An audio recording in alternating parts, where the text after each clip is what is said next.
Hello there, les habla Brian Fett y bienvenidos a El Videoclub, un nuevo espacio dentro del podcast donde vamos a estar discutiendo a fondo aquellas películas clásicas que marcaron nuestra vida o simplemente no nos cansamos de ver. Para esto me acompañan Hans González. Muchas gracias, Brian.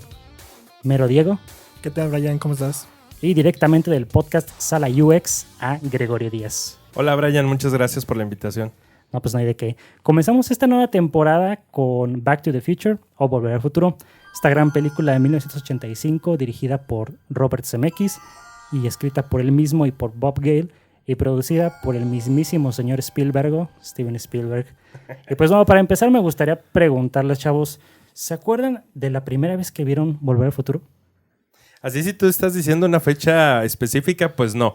Pero como platicábamos hace rato, pues en el Canal 5, yo estoy seguro que fue esa primera experiencia, pero lo interesante, ahora que lo reflexionaba, es que estoy seguro que tal vez no empecé al principio, sino prendí la televisión y ya estaban pasando Volver al Futuro, y quién sabe cuál haya sido la primera que vi. Pudo haber sido la 3, la 2, o sea, pero tengo el recuerdo de niño que la vi, entonces, y fue en el Canal 5.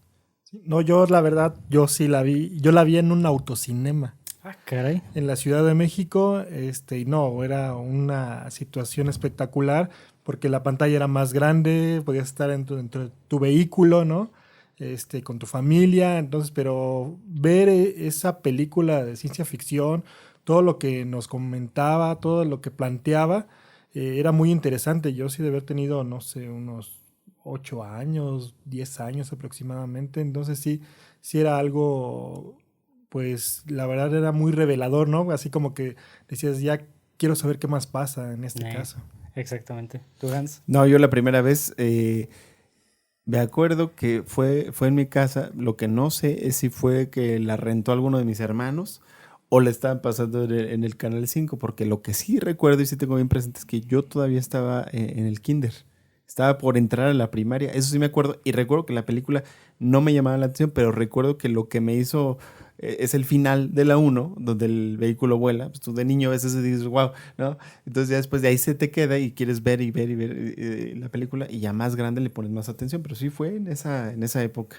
Sí, mira, porque también yo, volviendo un poquito también lo que comentaba Goyo, yo sí tengo muy recordado que la primera vez que la vi yo curiosamente fue la segunda parte, no fue necesariamente la primera. Y porque ya ven que toda lo visual del futuro, pues cuando eres niño, pues es lo que más te llega, ¿no? Y ya después de que yo me hice muy fan de la 2, yo decía, pues sí, recuerdo haber visto la 1 en cachitos y todo, pero no fue hasta hace unos 10 años que en verdad me puse a verla de nuevo así, bien la 1, que dije, no manches, me gusta más que la 2, o sea, pero si no hubiera tenido ese gancho de ver una secuela primero, como que no me hubiera dado ganas de seguir investigando y de ver de dónde salió todo, ¿no? Pero bueno, ¿qué les parece si también de una vez vamos comenzando como a diseccionar un poquito la película? Y bueno, yo no sé si se acuerdan ustedes que la película empieza de una manera muy curiosa con el paneo ese de que vemos los relojes y todo. A ver, Goyo. No, es que me encanta que lo estás mencionando porque yo les estaba diciendo antes de empezar también que había sacado apuntes. Esta semana me puse a ver las 3 porque no quería confiar en los recuerdos, sino tener como pues bien por escrito todo lo que estaba observando que antes no observaba, porque hay algo que pasaba que cuando las veíamos en el cine, cualquier otra película o esta película, como en el caso de Diego, pues llegas a apreciar algunos elementos y pasan los años y vas encontrando otros elementos, otras marcas que están haciendo el product placement, pero en este primer paneo pues son puros relojes, Brian, puros relojes que ya te están introduciendo a la historia, pero lo más interesante hay una fotografía de un reloj donde hay un hombre colgando, y entonces eso ya te va a dar pauta para lo que va a suceder en las siguientes películas, porque ahí es cuando nos están diciendo que el protagonista de las 3 películas son los relojes, o es un reloj. Sí, porque está reforzado como por primera vez el tema del tiempo, ¿no? Así de que esta persona, el Doc Brown, es un hombre obsesionado con el tiempo, y ya después vas a ver por qué. Porque, bueno, como vemos, siguiendo la revelación de esta toma, vemos cómo, sin decir ni un solo diálogo en los primeros, ¿qué te gusta? En el primer minuto, digamos, antes de que empiece la transmisión de las noticias, vemos pues que se ven los relojes, que el Doc Brown tiene su mansión que ya se quemó, que es un inventor, que es un científico, que vemos que no necesariamente le salen bien los inventos, porque vemos cuando tiene ese brazo robótico con la comida para perro que está todo malhechón y así como muy ahí, pero vemos luego ese reportaje de las noticias de que se ha robado el plutonio y todo eso, y tú empiezas a hilar la historia, ¿no? Y yo pienso que eso habla muy bien de la dirección de Robert Zemeckis, porque una persona con menos, ¿cómo se le puede llamar? Como con sentido artístico, te hubiera puesto una exposición más bruta, así de que salir el Doc Brown hablando algo, dando una conferencia, yo qué sé, como que dirías... Pero en cambio aquí se ve más padre porque sin decirte nada estás aprendiendo mucho de la película. Además recuerden que las películas ochenteras no tenían tanto este trabajo. O sea, este tipo de dirección era como más limitado y sobre todo que era una película para adolescentes. Entonces aquí ya el lenguaje o la narrativa que te está mostrando es mucho más elevado que una película para entretener a los adolescentes de la época. Ajá. Las referencias desde que empieza la película y a lo largo, hablabas, Goyo, del product placement, pero las referencias culturales más allá de las marcas, yo podría decir que es uno de los sellos de Robert Zemeckis. Uno revisa otras de sus películas y es un maestro para poder encajar en una historia cinematográfica las referencias de la vida fuera del cine. Para mí los dos grandes ejemplos es obviamente Volver al Futuro y Forrest Gump. Las dos, claro. Y ahí es donde dice Robert Zemeckis tiene su mano, pero estamos hablando de Volver al Futuro. Y en este caso sí tiene todo eso donde la cámara es la que te está platicando qué es lo que va a pasar. Y eso es 100% cinematografía. Sí, porque aparte también ya después de que vemos esto, pues ya entra nuestro personaje principal, que es Marty McFly. De entrada me encanta porque como nada más vemos ahí sus pies, vemos que llega con los tenis Nike acá, los que estaban de moda en esa época, ¿no? Que ahorita, si no me equivoco, creo que no los volvieron a sacar una vez y ya no se han vuelto a sacar y que son muy buscados esos mendigos tenis. Pero vemos también que tiene su patinete y todo, y desde ahí tú vas hilando así como, pues es un chavo cool, aquí no es un nerd o algo así. Ya después vemos que toma la guitarra y pues que da ese acorde, ¿no? Que ya es lo que lo saca volando. Y ya es cuando lo vemos por primera vez a Marty. Y es muy padre porque vemos ahí toda la actitud que tenía en presencia en la pantalla Michael J. Fox. Que curiosamente me gustaría empezar una vez con los datos curiosos de la película, que curiosamente cuando estaban haciendo la historia, mencionan que tanto Bob Gale como Robert Zemeckis, su primera opción para interpretar a Marty McFly siempre fue Michael J. Fox, porque como que veían un carisma en él que no sé qué, que siento que no hubiera funcionado muy bien con ninguna otra persona. No sé qué opinan ustedes. Sí, de hecho, hubo un actor, ¿no? Antes que interpretaba a Marty McFly. ¿Alguien se acuerda del nombre del actor? Eric Stoltz. Eric Stoltz. Sí, de ¿Tuvieron que volver a grabar? Sí, tuvieron que volver a grabar. Sí, fueron, incluso en los 25 años de la película, en esta edición de cómo la hicieron, ahí está el testimonio de Bob Gale, que dice que fue muy difícil porque prácticamente no había registro de una producción de este nivel de Universal que después de 5 semanas de rodaje le dijeran, tienes razón, no era el actor, vamos a hacerlo de 5 semanas otra vez, ¿no? Con todo lo que implicaba. Y él decía que lo que más le preocupaba era el asunto de Hard Feelings con Eric Stoltz. Sí, claro. Que más allá de lo económico, o sea, ahí te habla de que es alguien que está preocupado por la persona y por la cuestión artística. Sin embargo, lo hicieron y dice que sí cambió muchísimo porque de todas maneras tenían todo en contra. Estaba Michael J. Fox grabando Family Ties, la serie esta donde un hijo adolescente, esta serie familiar muy famosa, y la serie le dijeron, no, pues la serie va hacia arriba. Entonces, todas estas 5 semanas al inicio y un tiempo más de rodaje se hizo en la madrugada. Entonces, era un ritmo de trabajo de Michael J. Fox muy duro, pero al final conservaron la idea que tenían desde un principio por este dato que nos estás dando, de que fuera él el protagonista. Exactamente, porque también, curiosamente, hablando de Eric Stoltz y de sus 5 semanas de trabajo, yo estaba leyendo en un libro hace poquito que la razón principal por la que lo deciden pues correr, digamos así, de la chamba, es porque justamente decían que este cuate era un actor como que muy serio. Acababa de hacer una película que trataba de una persona que se llama Rocky Dennis, que tenía malformación en la cara, elefantismo, no sé qué tenía. Chiste es de que ya empezaba a ser como más reconocido por un actor serio o actor de método, que dicen que se clavó tanto en ese aspecto que, por ejemplo, cuando estaban rodando, no quería que se le dijeran a él como Eric, sino como Marty, y que le da una seriedad al personaje que Robert Zemeckis decía, pues es que Marty no es así, no tiene que ser tan... Decían que era muy confrontacional, así de que muy, muy vivazo, ¿no? Y que también no se llevaba a veces muy bien con los compañeros, porque como él se metía muy cañón a su papel, el otro decía, no, pues espérate, pues es una comedia, y el otro estaba como que más así, ¿no? Y como no estaba dando el ancho en ese sentido del aspecto cómico, pero en el actoral, pues obviamente él es muy buen actor.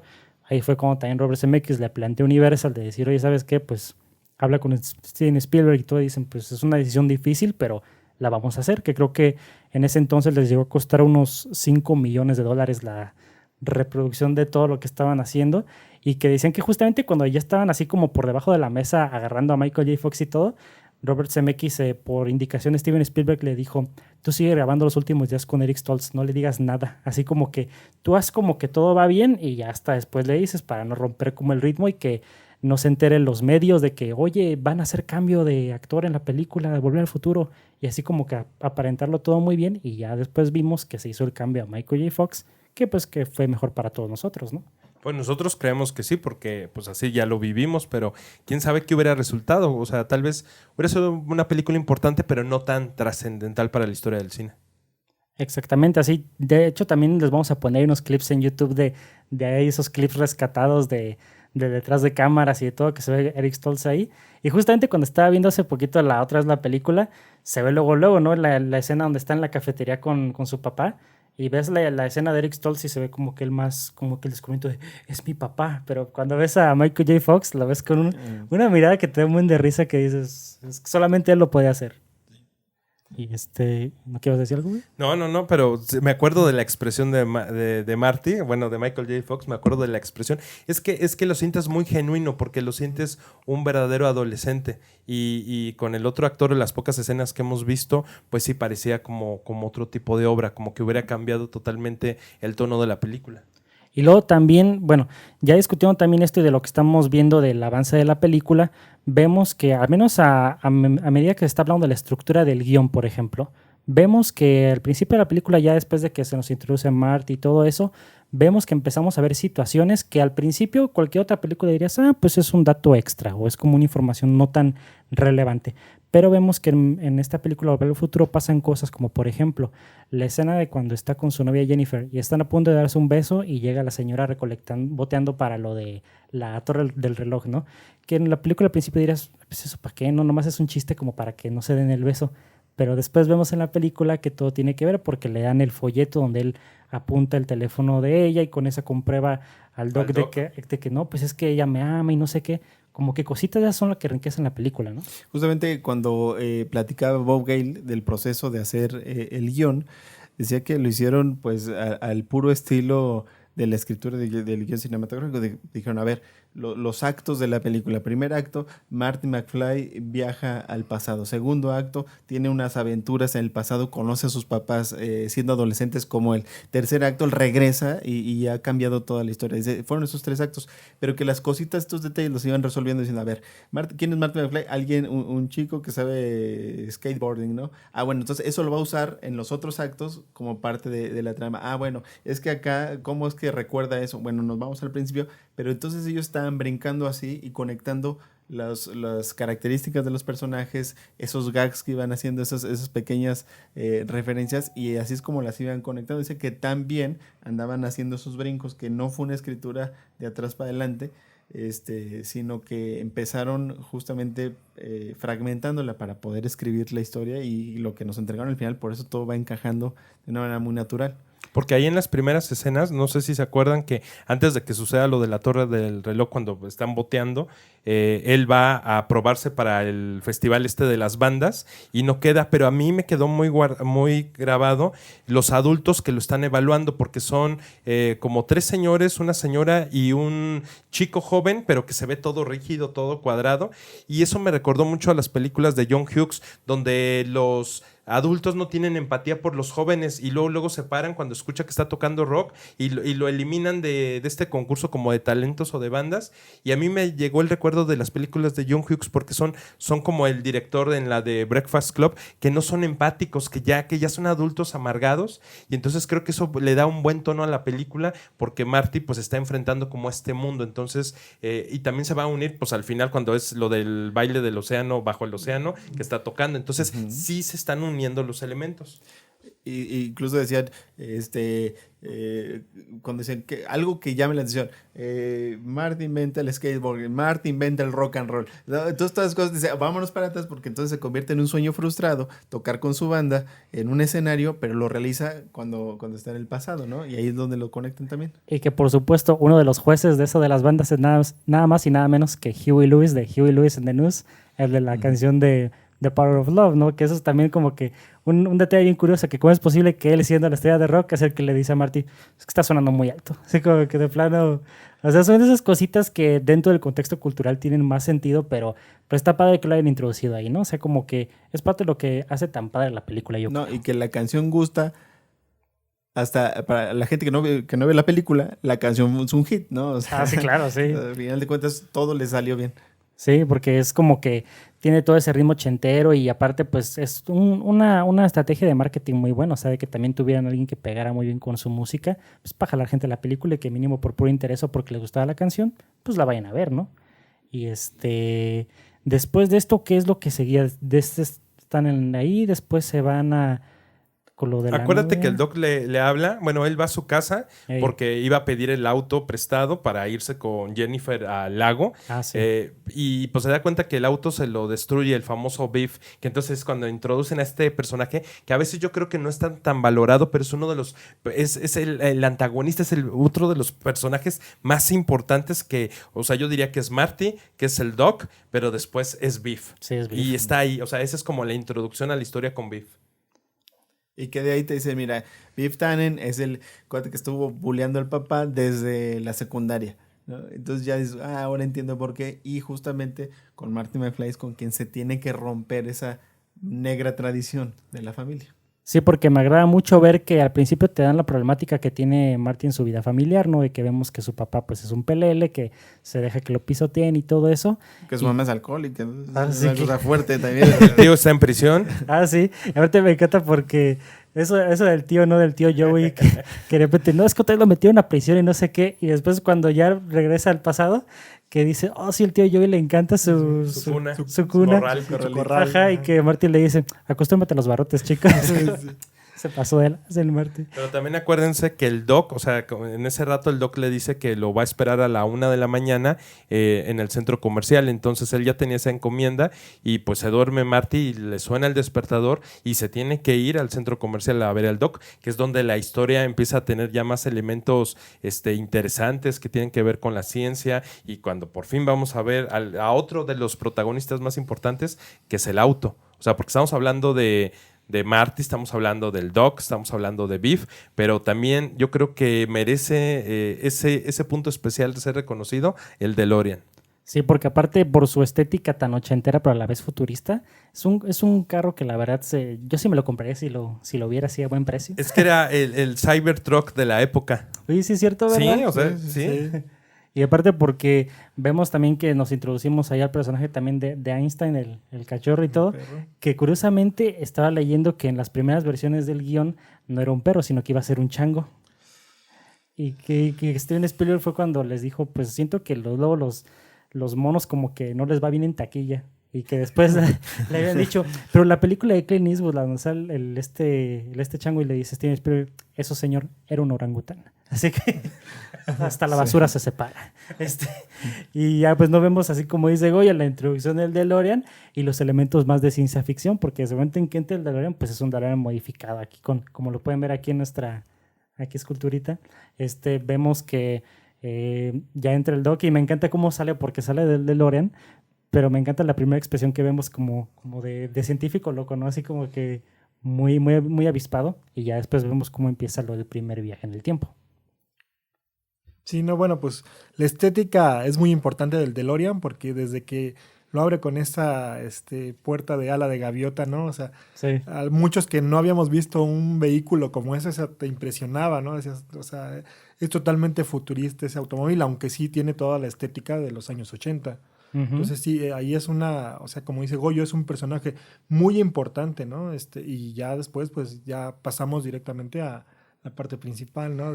Sí, porque ahora sí que como diría el Doc, si vas a viajar en el tiempo, ¿por qué no lo haces con estilo, no? Con el DeLorean. Exacto. Y aquí hay una historia que yo desde hace muchos años que he platicado con Hans. Es una historia personal, es de su niñez, que tiene que ver con lo que pasa después cuando Marty descubre que el coche funciona con plutonio. Sí. Entonces ahí entran otros personajes que también son fundamentales en esta primera entrega de Volver al Futuro. Que son los libios. Los O libios. sea, al final de cuentas, sí, estos personajes que llegan en una combi Volkswagen, Sí. es bueno, son los fundamentalistas, ¿no? Terroristas, pero que el Doc les ve la cara, ¿no?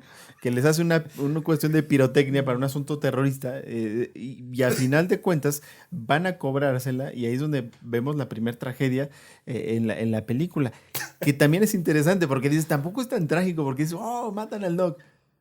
Pero por alguna extraña razón, ninguno de los espectadores lo sentimos tan feo, porque aparte lo matan en un momento en el que tenías poquito tiempo de conocerlo, Sí. ¿no? O sea, eso se me hace muy, muy interesante. Ahora, da más nostalgia cuando el Doc, ya solo hablaremos más adelante, da más nostalgia cuando queda atrapado en el viejo este. Pero Cuando lo matan, que cuando lo acribillan, ¿no? Sí, porque llevábamos mucho tiempo de conocerlo, pero yo lo que decía es que tú tienes una historia personal de cuando eras niño y utilizaban... Claro, sí, dilo. Eso me gustaba. Jugábamos fútbol en la calle y teníamos un vecino que era comerciante que llegaba y nos aventaba la combi ahí en la calle donde vivíamos y de cotorreo, pues obviamente todos los de la gente decíamos, los libios. Nos recogíamos el balón.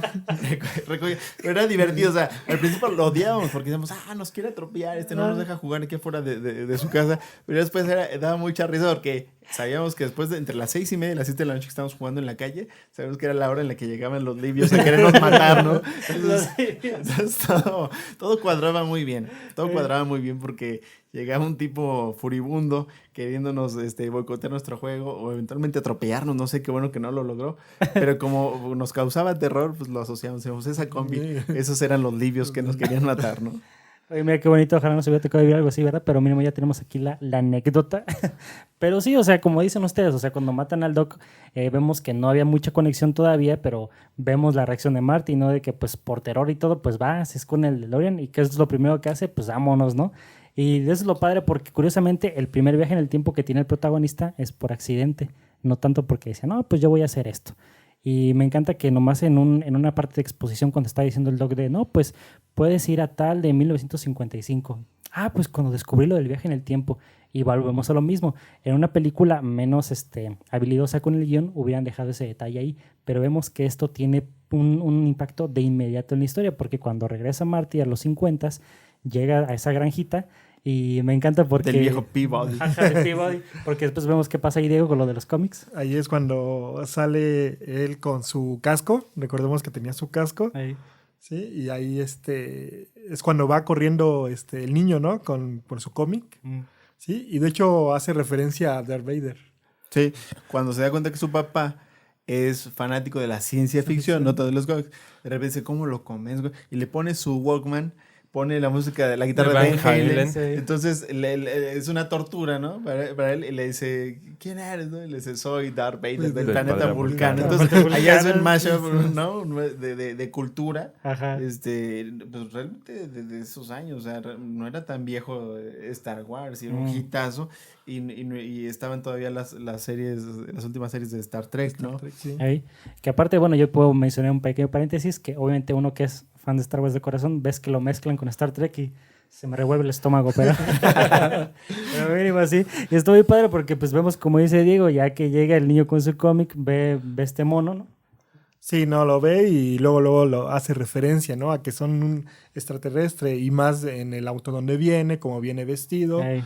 Entonces eso es una referencia tal cual, ¿no? Aquí ayuda mucho también la referencia esto de que cuando regresa a los 50 está muy fuerte también. Recordemos que en ese entonces estaba muy fuerte lo que es el pulp, empezaban apenas los cómics, ¿no? Y más esta cuestión de que eran cómics de ciencia ficción, ahí empezaban, más como historias un poco de terror, por así decirlo. Entonces por eso el niño es el que está pues aterrado, ¿no? Para ver ese tipo de vehículo. Porque si hubiera sido un niño ochentero el que hubiera visto eso, pues decía, pues como E.T., pues va a recibir al alien con brazos abiertos, ¿no? Pero pues vemos en este caso que es lo contrario.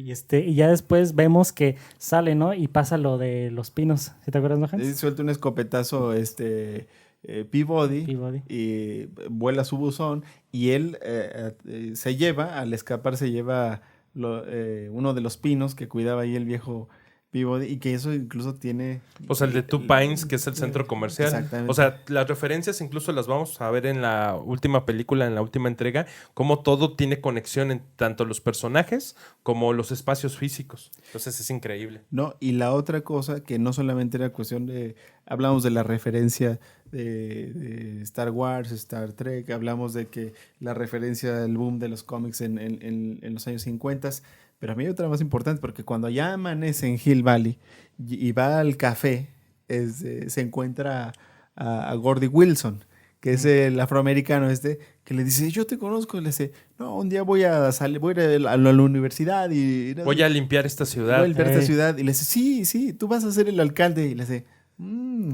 Entonces, ahora resulta que él le mete la idea de esa aspiración política. Ajá. Pero lo importante de esto es que al final sí llegó un Barack Obama, ¿no? Entonces, sabían que iba a ser... O sea, sí se estaba cumpliendo, Claro, como después lo por que íbamos a ver de supuesto. los Cachorros de Chicago, que aunque no fue Por exacto supuesto. en la fecha, o sea, sucedió un año después, me parece. Así es, Entonces, sí empezó a haber una predicción, pero también Hans, en alguna oportunidad, porque si estamos haciendo este podcast es porque somos muy fanáticos y lo habíamos platicado hace mucho tiempo de las cosas que veíamos, y me platicaba Hans que es que muchos prototipos que había en las empresas ya los estaban trabajando y ellos pidieron a ver qué están desarrollando, cuáles son sus prototipos. Justamente en esta edición de los 25 años, Bob Gale decía que el miedo de la secuela era caer en el error que caían todas las películas futuristas, que se quedaban en las suposiciones del director, del productor, y que al final pasaban 3-4 años y decían, pues no es así, o pasaban 10 años y se veían ridículas, ¿no? La gente con trajes de aluminio, con como si fueran peceras metidas, como si fueran cascos. Hey. Y decían, no, y lo más apegado a la realidad es que los vehículos, los electrodomésticos, las pantallas planas, todos esos realmente fue un acercamiento con las marcas, y aquellos prototipos que tenían estudios de hacia dónde iba a evolucionar la tecnología, pues los tuvieron. Muchos no llegaron a la realidad, pero tenían mayor justificación. O sea, si tú ves ahorita Volver al Futuro 2, no suena tan disparatada la videollamada de AT&T. No, No. pues entonces se hizo una realidad. En realidad, Sí. O el mosaico de la televisión satelital. Todo eso realmente era porque estaban agarrando las referencias de los que verdaderamente estaban metiendo las modificaciones tecnológicas y de innovación en productos y en tecnología de las marcas comerciales. Por eso eso fue algo muy, muy atinado, y desde entonces hacemos una película que habla del futuro, pero que no estemos tan equivocados. Y algo que también hace muy acertadamente es que sin querer también Volver al Futuro, al menos en la 2, predice lo que va a ser el regreso de la cultura retro. Porque ¿qué es lo que vemos cuando Marty va al futuro? Se encuentra con el Café 80s y esta cultura de lo retro. Así es. Y pues por eso cuando consigue el almanaque ahí en la tienda y todo, es porque todo viene de la onda retro. Y pues ¿qué es lo que vemos ahorita? Vemos Sí, cosas como hasta le Stranger ofrecen Things, sí, ¿no? una aspiradora cuando Sí. compra el almanaque, dice y tiene esta cobertura o este empaque para evitar el polvo, y si le interesa el polvo tenemos este aparato, y era como una de esas aspiradoras personales tipo Sí. Black & Decker, ¿no? Sí. Como de ese tipo de marca. Sí, aparte pues es lo que vemos ahorita totalmente la cultura, ¿no, Diego? De que otra vez estamos volviendo a lo retro. Sí, de hecho es muy importante también cuando pasan que esté el holograma, ¿no? De Tiburón. Ahí. Sí, es muy interesante De toda Tiburón esa parte. 17. Y también, de hecho, como mencionaba Hans, de lo de los tenis, de hecho, actualmente ya hay unos tenis que tienen esta tecnología, ¿no? Que se ajustan al pie, obviamente son de Nike, ¿no? Pero sí, o sea, también ellos podían, como dice Hans, ya estudiaban esta parte, y también eso ayudaba a algunos a que, ok, lo que también se vio en esa época se puede hacer realmente, o sea, eso es muy importante. Y toda esa cuestión, como dices, regresar a las cuestiones de los 80, la ropa que traían, los colores que traían, ¿no?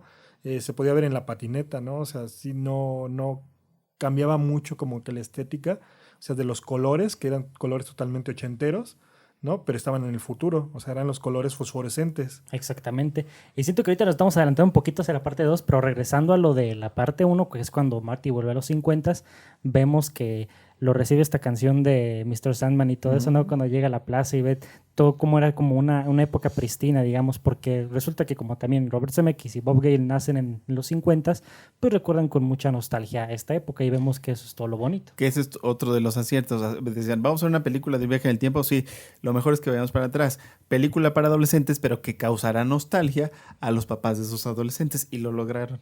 Sí, porque también algo que hace súper bien la película es que sabe manejar 3 líneas de tiempo y de alguna manera que todo mundo la puede entender, desde un niño hasta el más clavado, ¿no? Bueno, yo tengo una experiencia muy, muy padre.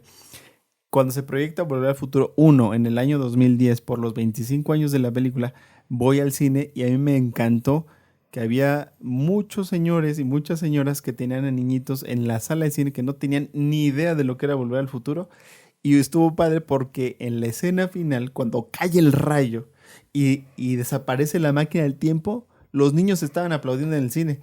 Haber visto eso en el 2010, te soy sincero, me emocionó bastante. Sí, claro. Porque son niños que ahorita tienen 20 años, o sea, ya no son niños. Pero fue en el 2010 cuando vi eso y yo decía, es que ese es el efecto que provoca esa película Volver al Futuro. A lo mejor los niños esta película pues no la iban captando muy bien, pero me encantó escuchar los aplausos y que los papás así con los niños emocionados, no sé, hijos, ¿no? O sea, te estoy transmitiendo lo que me gusta. No sé qué. Y es padrísimo. La verdad, yo me emocioné muchísimo de que los niños salían, papá, que la máquina, que... O sea, qué padre, ¿no? Es padrísimo. Y haberlo visto, me gustó bastante. Es un parenting win, así en todo el aspecto de la palabra, ¿no? Sí. Y ya pues vemos que justamente me gusta la contraposición que hace de repente porque vemos que todo según aparenta ser muy bonito en los 50s, pero vemos que a la larga los mismos problemas que hay en el futuro se repiten en el pasado, porque ya cuando vemos que Marty se encuentra con sus papás en la escuela, pues vemos que Strickland, el que era como el rector ahí de la escuela, le dice lo mismo a su papá que lo que le decía a Marty de joven, ¿no? Uh-huh. Que eres un holgazano, no sé qué, un slacker le dice en inglés, sí. ¿No? Es algo que me gusta mucho, que cómo se repite lo mismo que ya habías visto antes, pero ahora de otra forma, ¿no? Sí, porque tenía como esa figura de autoridad que luego incluso la vamos a volver a ver en la tercera película, sin irnos a la tercera película. Pero también sucede algo que esto que mencionas, que ya es el encuentro con los papás, que también fue como muy debatido en su época o muy criticado, que era el tema del incesto, de esta situación donde no querían hacer la película porque pues la premisa era de que se encontraba con su mamá en el pasado y su mamá se enamoraba de él. Y entonces, ¿cómo ibas a resolver esto? Y Steven Spielberg, ¿cómo iba a contar ese tipo de historias a través de la dirección de Zemeckis? Sí. Bueno, si mal no recuerdo, con el guión, visitaron a varias productoras y todo el mundo les recomendaba, vayan con Disney, ¿no? Vayan con Disney. Y fueron con Disney y dice que cuando estaban leyendo el guión, los directivos de Disney estaban fascinados hasta que llegaron, le dijeron, a ver, espérate, ¿ves a su mamá? Disney jamás va a poder poner eso, ¿no? Y casi los corrieron como unos locos depravados. Pero lo resolvieron realmente muy bien, porque decían, bueno, ¿qué pasaría? ¿No? Porque es parte de la situación. Es un tema muy delicado y que entonces es ahí cuando le vuelven a hablar a Steven Spielberg y le dicen, oye, ¿todavía estás interesado? Y digo, pues sí. Y de hecho, digo, pues, sí, y que les va a ser una gran película. Pero ellos le dicen a Steven Spielberg, queremos que sea dirigida por Robert Zemeckis. Entonces creo que es la primera película de Universal donde está el nombre de Steven Spielberg, pero que no dirige presentando Steven Spielberg, ¿no? Entonces eso ya fue un gran soporte, un gran cambio.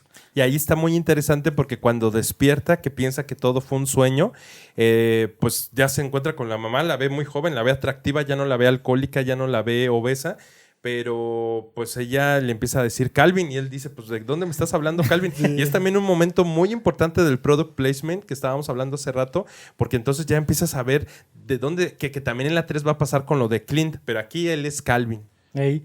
Porque vemos que pues se debe a que están bordados los calzones y todo, ¿no? Y aparte me encanta porque justamente antes de llegar a ese momento que es cuando en un momento de exposición cuando está la mamá borracha explicándoles de que no, pues así es como conocí a tu papá cuando atropelló con el coche y no sé qué, y vemos que en un momento de que pues Marty ve a su papá en peligro y lo avienta y pues él termina siendo atropellado por el coche, vemos cómo ahí la película ahora sí toma su primer punto de giro tremendo, donde vemos que ahora Marty está en una situación de vida o muerte. Porque al principio a lo mejor él no lo supone porque ve a su mamá y ve todo esto y ya es hasta que el doc le dice que pues, va a desaparecer, ¿no? Porque si tiene que hacer que sus papás se reencuentren y se enamoren porque si no esto ya valió. pero me gusta también hablar de esa parte cuando está en la cena familiar y que traen su tele, ¿no? Y que empieza toda esa discusión de cómo él tiene 2 teles y que Y que eso solo es de ricos y que le están mintiendo que nadie puede tener 2 televisores, según la mamá, o que es en este caso la abuela de Marty. Ajá, o como el detallito que también cuando dice, pues, ¿dónde vive el Doc Brown? No sé qué. Ah, pues es por la calle John F. Kennedy. ¿Quién diablos es John F. Kennedy? Claro. Sí. Sí, aparte esos detallitos como que los tienen que soltar así como para la gente que lo vive en esa época, ¿no? Pero ahorita también es totalmente válido. Y después de ahí, de que va su mamá, ¿qué es lo que pasa? Va con el Doc y entonces se encuentra con una gran mansión porque pues estaba acostumbrado a que vivía como en un garage, en una cochera, que después la vamos a ver, que es ahí donde tienen los inventos, pero realmente su casa era otra, que también ahí te van contando que después la pierden en un incendio, pero el Doc como que lo recibe y lo quiere poner en un experimento, se da cuenta que no sirve y lo quiere desechar porque piensa que lo que está diciendo Marty es una locura, hasta que llega el momento más importante que le dice, es que usted me dijo cómo eran posibles los viajes en el tiempo, ese golpe usted se lo dio porque se pegó en el baño, se desmayó y cuando entró en sí, dibujó esto que es el capacitador de flujo. Que eso es también importante para el espectador porque entonces te estás diciendo ¿de dónde viene esa tecnología? Y entonces viene la parte que yo digo es una parte muy pequeña pero que a mí se me hace muy mítica de la película porque llega este flux capacitor como una suerte de revelación. Entonces ahí te hablan de que es un chispazo de una genialidad que no sabemos dónde viene, pero que él era el elegido para tener esa revelación y que permitía los viajes en el tiempo.